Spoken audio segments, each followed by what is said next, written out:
बिस्मिल्लाहिर्रहमानिर्रहीम और अस्सलाम वालेकुम। 19 जनवरी और पाकिस्तान में इतवार की दोपहर।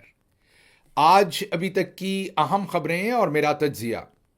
सबसे पहली खबर आपके सामने वॉशिंगटन डीसी और लंदन से रखेंगे, जहां पर खतरे की घंटी बजी है और लिंक हुआ है इस्लामाबाद रावलपिंडी सीधा वॉशिंगटन डीसी से। और ललकारा है रावलपिंडी ने वॉशिंगटन डीसी को। ये मेरा कहना नहीं है, ये टेलीग्राफ का कहना है। टेलीग्राफ हो या गार्डियन हो, ये दुनिया के मोतबर नाम है और मोतबर अखबार भी हैं और जरीदे भी हैं। और पूरी दुनिया में जब ये कोई खबर शाया करते हैं तो पूरी तहकीक के बाद, या कोई ओपिनियन शाया करते हैं तो उसके पीछे भी पूरी मंतक और तहकीक होती है। अब ये टेलीग्राफ लिख रहा है कि ये जो इमरान खान साहब को हाल ही में सज़ा दी गई है, 2 दिन पहले, आपको पता है कि 14 साल की सज़ा दी गई है। और उनकी बेगम, जिनका कुछ लेना देना नहीं था इस केस के साथ, बुशरा बीबी का, उनको 7 साल की सज़ा दी गई है। ये असल में प्रेसिडेंट ट्रंप को एक पैगाम भेजा गया है। जी हाँ, ये लिखना है टेलीग्राफ का, ये हम नहीं कह रहे, कोई पाकिस्तानी मुबस्सर नहीं कह रहा, बल्कि टेलीग्राफ ये कह रहा है कि ये कन्फ्रंट्रेशन मोल ली है पाकिस्तान की इस्टेब्लिशमेंट ने, पाकिस्तान की फौजी क़यादत ने, जाहिर है जनरल आसिम मुनीर साहब और उनके साथियों ने ये सीधा सीधा धमकी लगाई है, कन्फ्रंट्रेशन की है सदर ट्रंप की एडमिनिस्ट्रेशन से। और जानबूझ के उनके हल्फ लेने के ठीक 3 दिन पहले ये सज़ा सुनाई गई है। टेलीग्राफ लिखता है कि सदर ट्रंप के 2 करीब तरीन साथी रिचर्ड ग्रैनल, जो आप सबको पता है कि उनके खसूसी एलची हैं, और मैं यहां आपको ये भी बता दूं कि जो रिचर्ड ग्रैनल थे, उनको पहले हमारे ज़राए और बहुत ही मुसद्दका ज़राए ये बताते हैं कि उनको टिप किया था सबसे पहले कि उनको सेक्रेटरी ऑफ स्टेट बनाया जाएगा, जो सदर के बाद सबसे अहम ओहदा होता है अमरीकी हुकूमत या अमरीकी एडमिनिस्ट्रेशन के अंदर। वो सदर, जो यूनाइटेड स्टेट्स ऑफ अमेरिका का सदर है, उसके बाद सेक्रेटरी ऑफ स्टेट होता है। जैसा कि आपको पता है कि सदर ओबामा के साथ हिलरी क्लिंटन थी, और भी बहुत बड़े नामी ग्रामी आपको सेक्रेटरी ऑफ स्टेट बहुत सारे याद हैं। तो रिचर्ड ग्रैनल को यह टिप किया गया था, यह बताया गया था कि आप सेक्रेटरी ऑफ स्टेट हो सकते हैं। रिचर्ड ग्रैनल जो है वो बहुत ही मोतबर जो है वो नाम है डिप्लोमेसी में। वो इससे पहले अमेरिका के जर्मनी में सफ़ीर रह चुके हैं और जर्मनी को नाकों चने चबवा चुके हैं, बल्कि पूरे जो नेटो के यूरोप से रिलेटेड जितने भी बड़े बड़े ममालिक थे उनको नाकों चने चबवा चुके हैं। बहुत ही टफ डिप्लोमेसी के ऊपर बिलीव करते हैं, याददाश्त भी बहुत लंबी है और स्ट्रेट फॉरवर्ड हैं और सीधी बात करने के आदी हैं। ये अलग बात है कि आजकल पाकिस्तानी मिलिट्री इस्टेब्लिशमेंट पाकिस्तान के अंदर ये मंजन बेचती है कि देखें रिचर्ड ग्रैनल खामोश हो गए, हालांकि ऐसा नहीं है। वो कोई पाकिस्तान के मामले के लिए खामोश नहीं हुए। अमेरिका के अंदर, ये मैंने पहले भी आपको बताया था कि एक जो H1B वीज़ाज़ हैं उनके ऊपर एक बड़ी खूनख्वार यहाँ पर बहस शुरू हो गई थी। सदर ट्रंप की जो कैबिनेट है उसके कुछ लोग उसके हक में थे, कुछ खिलाफ थे, और एक घमसान की जंग यहाँ पर सोशल मीडिया पर शुरू हो गई थी अमेरिका में। तो सदर ट्रंप ने सोचा कि उनके हल्फ लेने से पहले ही अगर उनके वजीर मशीर अपने ओपिनियन इतने खुल के एक दूसरे के खिलाफ देंगे तो मामला ख़राब हो जाएंगे। तो फिर उन्होंने अपनी पूरी कैबिनेट को H1B के इशू की वजह से ये कहा कि जब तक हल्फ बर्दारी शुरू नहीं हो जाती, किसी भी पॉलिसी स्टेटमेंट के ऊपर आपने स्टेटमेंट नहीं देनी। इस वजह से तमाम इश्यूज़ के ऊपर, वो भले यूक्रेन हो, वो भले पाकिस्तान हो, भले हिंदुस्तान हो, भले चाइना हो, भले वो H1B का इशू हो, भले वो इमिग्रेशन से रिलेटेड इश्यूज़ हों, लोगों को जो यहाँ पर बग़ैर वीज़े के उन्हें यहाँ से भेजना है, रखना है, कोई भी इश्यूज़ हों, इस वक्त जो प्रेसिडेंट ट्रंप की कैबिनेट के या अहम उनके लोग हैं वो कोई ऐसी स्टेटमेंट नहीं दे रहे। लेकिन चौधरी निज़ामुद्दीन साहब जो हैं वो पाकिस्तान के अंदर ये झूठ बोल रहे हैं कि देखें अब ग्रैनल चुप कर गए, मामला ख़त्म हो गया। अब टेलीग्राफ ये लिखता है कि क्योंकि जिनको सदर ट्रंप ने अपना अटॉर्नी जनरल नामजद किया था, उसके बाद उनके कुछ मसाइल हो गए कि उन्होंने सेनेट और कांग्रेस से उनकी नॉमिनेशन कंफर्म नहीं होनी थी, क्योंकि उनके खिलाफ एक केस दर्ज कर दिया गया था। और क्योंकि वो केस उनके खिलाफ दर्ज है, उसका प्रोसेस चल रहा है, उस पर वो अटॉर्नी जनरल नहीं बन सकते थे, कॉन्फ्लिक्ट ऑफ इंटरेस्ट हो जाएगा, वही डिपार्टमेंट उनके नीचे आ जाना था।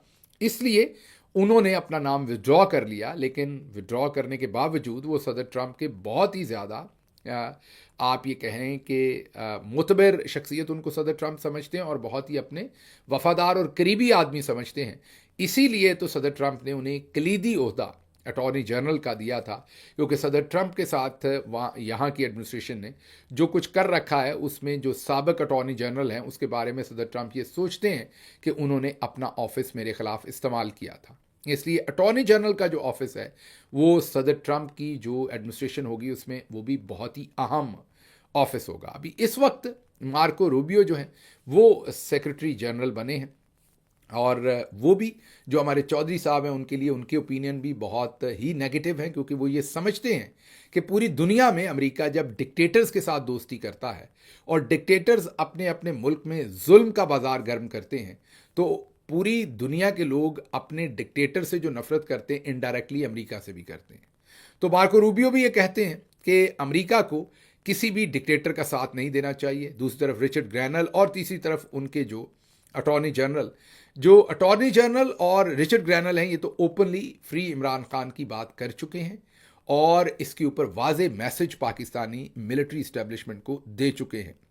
लेकिन उसके बावजूद टेलीग्राफ लिखता है कि हल्फ से सिर्फ 3 दिन पहले ये सज़ा सुनाना ये वाज़े चैलेंज है जनरल आसिम मुनीर साहब की इस्टेब्लिशमेंट की तरफ से, और जनरल साहब ने ये वाज़े पैगाम भेजा है अमेरिका को और सदर ट्रंप को कि आपने जो करना है कर लें, हम तो यही काम करेंगे।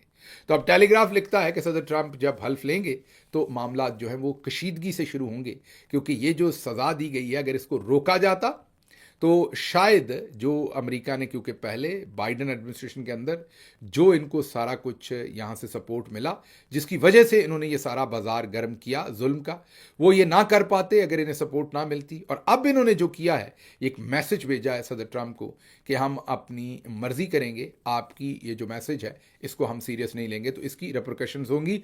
ये बहुत ही अहम खबर है जो टेलीग्राफ ने पब्लिश की है, बहुत ही अहम ओपिनियन है, इसको हम ज़रूर फॉलो करेंगे और आपको इसकी अपडेट्स भी बताएंगे।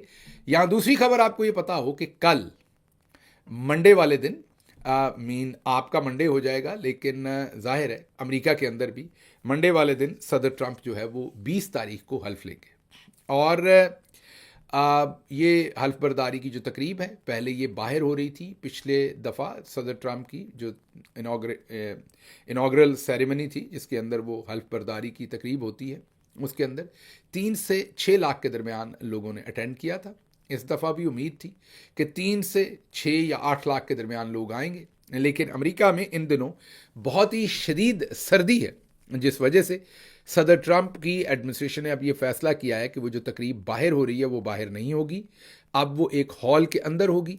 और जो हॉल है उसमें जाहिर है चंद 100 या चंद हज़ार लोगों के बैठने की कैपेसिटी होगी, तो अब ज़्यादा तादाद में लोग नहीं आ सकेंगे। ज़्यादातर लोग जिनके पास पासेस थे, टिकट्स थी, वो अब नहीं जा सकेंगे। और ये हल्फ बर्दारी की जो तकरीब है ये अब छोटे पैमाने पर होगी, और कल वो हल्फ बर्दारी के बाद सदर बन जाएंगे, उनकी एडमिनिस्ट्रेशन जो है वो काम शुरू कर देगी, और फिर आपको टेलीग्राफ की स्टोरी के ऊपर भी काम होता हुआ कहीं ना कहीं से नजर आएगा।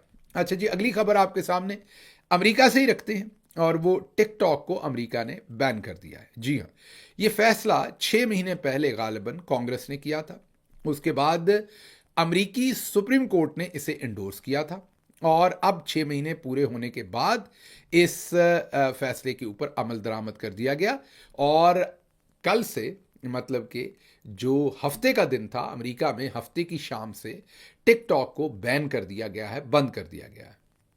वजूहात बहुत डिफरेंट है, कोई फ्रीडम ऑफ स्पीच का मसला नहीं है, वो मसला नहीं है जो चौधरी निज़ामुद्दीन साहब ने पैदा कर रखा है। यहाँ अमेरिका ये समझता है कि टिकटॉक एक चाइनीज़ प्लेटफॉर्म है और टिकटॉक अमेरिकन का सारा डाटा लेती है।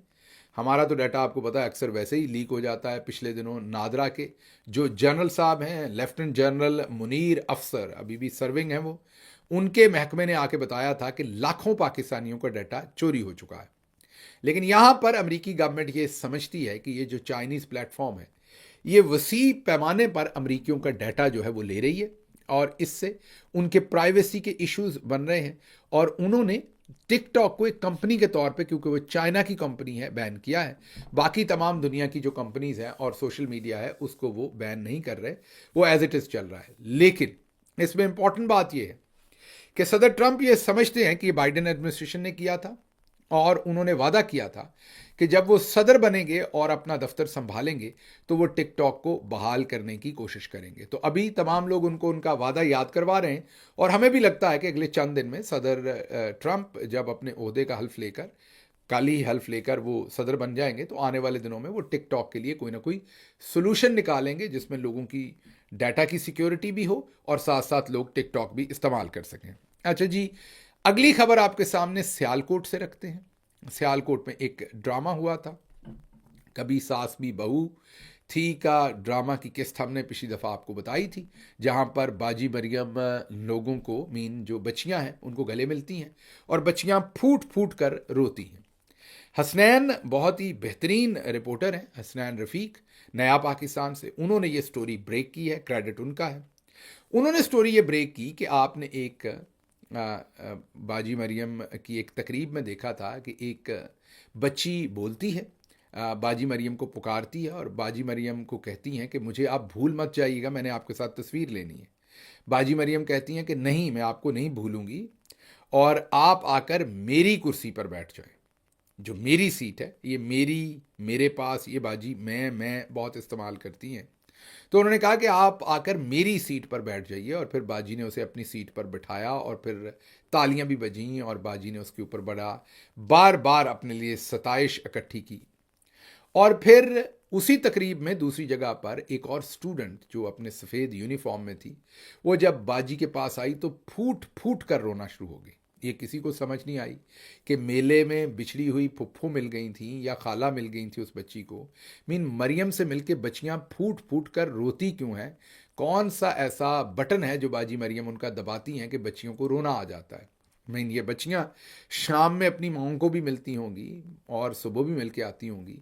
अगर इन्होंने रोना ही होता तो घर से रो के आ जाती, यहाँ तो मेकअप भी किया होता है, वो ख़राब होगा, लेकिन बाहर ये बच्चियां रोती हैं।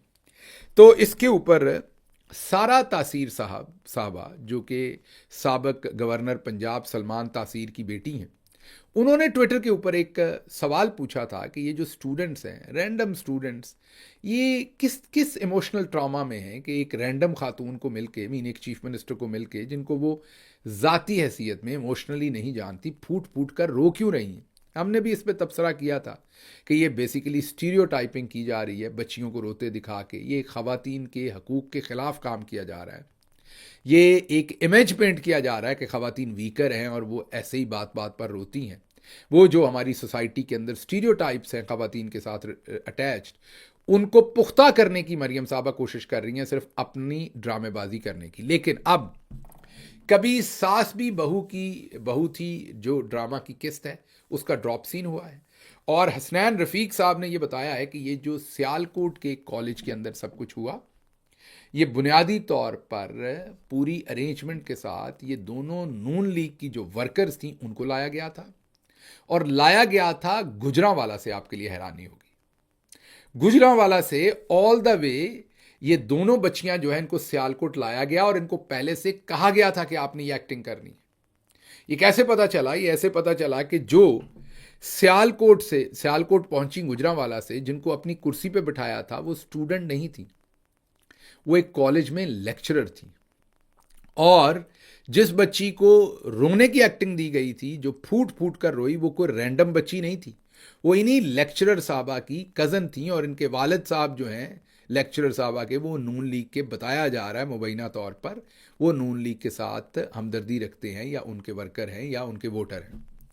अब इन हालात के अंदर आप खुद सोच लीजिए कि कितनी सस्ती एक्टिंग हो रही है। दूसरी तरफ मुतालिया पाकिस्तान जो किताब है बच्चों की 10वीं जमात की, उसके अंदर बाजी ने चैप्टर एक ऐड करवाया है जिसमें अपनी और अपनी मरहूमा वालिदा की तस्वीर और अपना पूरा तारफ़ कि उन्होंने जमहूरियत के लिए, पाकिस्तान की तरक्की के लिए क्या खिदमात अंजाम दी हैं, वो सब कुछ ऐड करवा दिया है।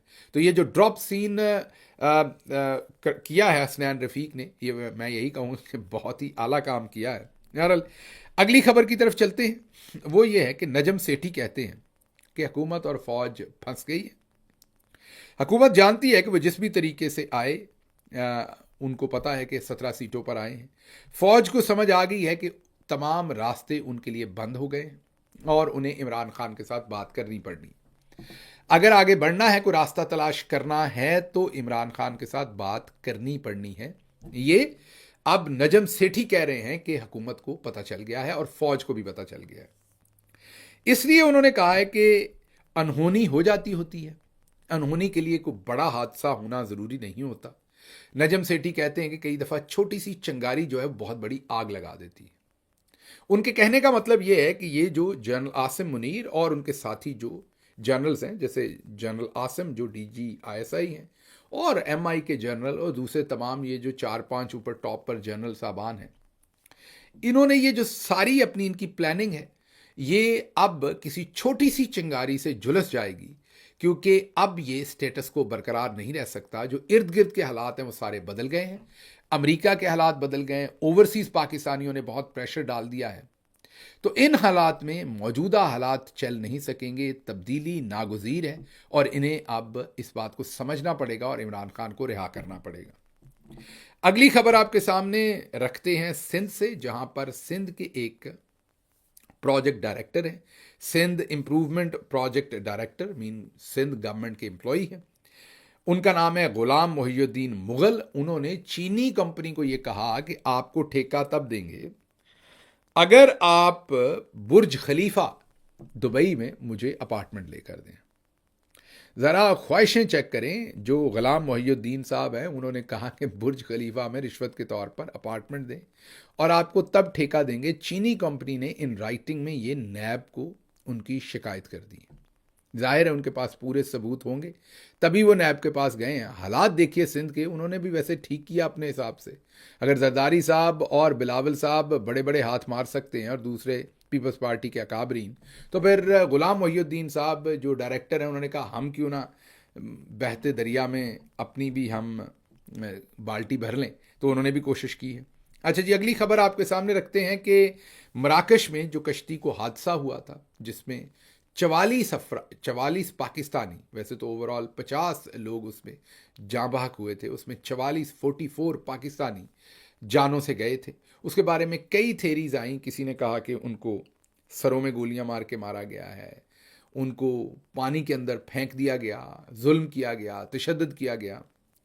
फिर किसी ने कहा कि नहीं, वो कश्ती डूब गई, इसलिए उसके अंदर ये सब कुछ हुआ। लेकिन अब 4 लोगों पर मबनी एक 4 रुकनी कमेटी जो है वो भेज रही है हुकूमत। अब वो TADA खाएंगे, उनके बारे नारे आएंगे और ज़ुबानी जमा खर्च एक रिपोर्ट बनेगी, वो जमा होगी और होगा कुछ नहीं उस पर। ये 4 अफसरान जाएंगे, ज़ुबानी जमा खर्च करेंगे। पाकिस्तान के अंदर जो एजेंट्स हैं, जो माफिया हैं, वो उसी तरह से काम करेंगे। गरीबों के बच्चे पहले अपनी जायदादें बेच के इनको पैसा देंगे, फिर जाकर समुंदर में बेचारे डूबेंगे। तो ये सारा वही सर्कल है जो चलता जा रहा है और अंधे समुद्रों के हवाले कर रहे हैं हम अपने बच्चों को। और पाकिस्तान के अंदर क्योंकि इकॉनमी तबाह कर दी है, तो अब इन लोगों के पास सवाए यहाँ से जाने के और कोई चारा रह नहीं गया। आखिरी खबर आपके सामने रखेंगे और वो ये है कि जवाद अहमद साहब ने प्रेस कॉन्फ्रेंस की है। गुलूकार जवाद अहमद साहब बिजली चोरी करते पकड़े गए थे और उन्होंने कहा है कि ये कोई डाका तो नहीं, कोई बम तो नहीं चल गया, कोई इतना बड़ा काम तो नहीं हो गया कि आप सब ने वावेला मचा दिया है। क्या हो गया है? कुछ भी नहीं हुआ। उन्होंने कहा कि भूल जाइए ये अगर कुछ हो भी गया है। बिजली का 2 लाख रुपए पता नहीं बिल आ गया, मुझे पता भी नहीं था मीटर मेरे नाम पे है कि नहीं है, ये वापडा ने वीडियो क्यों जारी कर दी। बिल्कुल ही बेतुकी बातें करते रहे हैं और कोई ख्याली बातें करते रहे हैं। मेरी समझ से बाहर है कि गुलूकार जवाद अहमद साहब को क्या ज़रूरत थी बिजली चोरी करने की, और अगर कर भी ली थी तो फिर अगर पकड़े गए थे तो पैसे जमा करवा देते। लेकिन वो मैं ना मानूं कि उनकी रट है और एक चोरी दूसरी सीना जोरी हो रही है, बजाय इसके कि अपना गुनाह माने वो दूसरों पर वापस हमलावर हो रहे हैं। खबरें और भी थी, लेकिन मुझे यहाँ से इजाज़त दीजिए। अल्लाह आपका हामी और नासिर हो। पाकिस्तान जिंदाबाद।